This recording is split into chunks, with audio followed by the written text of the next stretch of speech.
Olá, pessoal. Nas últimas semanas, o mundo vem assistindo algumas notícias sobre o Japão, que foi abalado por um terremoto seguido de um tsunami.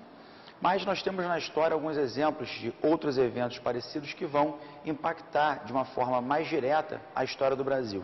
Como, por exemplo, o grande terremoto de Lisboa de 1755. As estimativas mais drásticas dizem que esse terremoto chegou a atingir 9 graus na escala Richter, um evento atípico para a região portuguesa.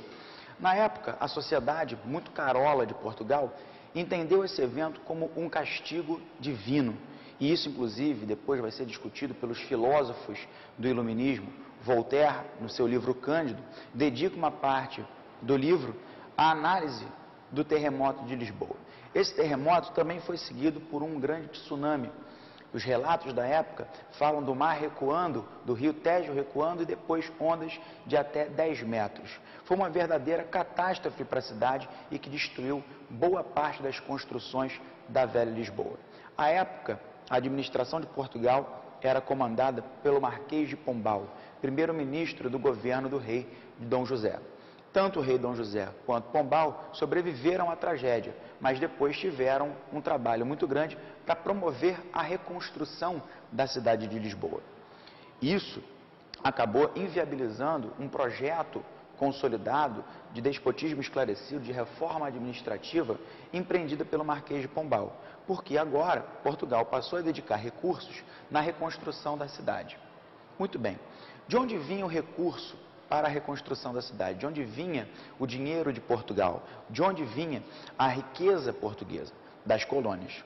Sendo que o Brasil, em meados do século XVIII, em 1755, era a principal fonte de renda do Estado português. E qual era a principal atividade econômica que existia no país? A mineração de ouro e diamante na região das Minas Gerais.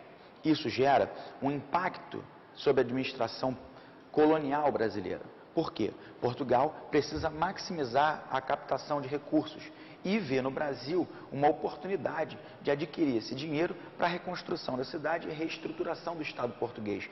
Porque não foi só Lisboa que foi destruída, toda a região do Algarves foi afetada também pelo tsunami e pelo terremoto desse ano. Portugal, portanto, passa a explorar mais o território brasileiro, como, por exemplo, com a criação de companhias de comércio, como a do Grão-Pará e Maranhão, e Pernambuco e Paraíba. O sistema de arrecadação de tributos também vai ser alterado. Por exemplo, o Marquês de Pombal cria a derrama, um sistema de tributação que mais tarde, inclusive, vai levar à revolta da região mineradora com a Inconfidência Mineira.